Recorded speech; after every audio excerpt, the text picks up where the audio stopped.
हर हर महादेव। बोल बम बोल बम बोल बम।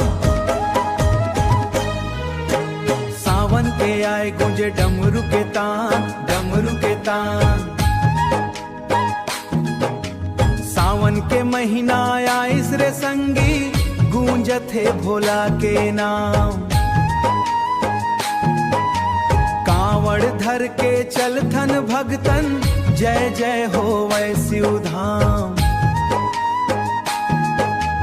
बेला पाना गंगा जल लेके पूजा महादेवला।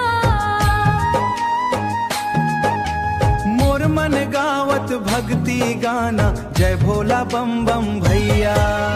भोला के रंग में रंगाए हवे, जय शिव शंकर गुंजाए हवे। सावन के हर सोमवार मन भक्ति के जोत जगाए हवे।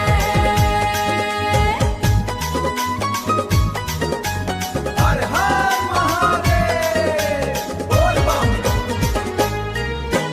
कैलाशपति दयालु दानी, सबके संकट टारे।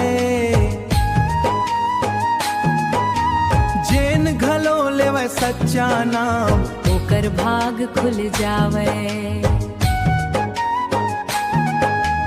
गौरा संग विराजे शंभु, नंदी करे जयकार। डमरू बाजे घंटा बाजे, गूंजे चारों पार।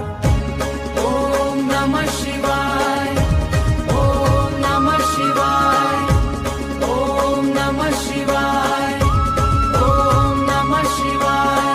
भोला बाबा के जयकारा गूंजे बारंबार। भोला के रंग में रंगाए हवे, भक्ति के दीप जलाए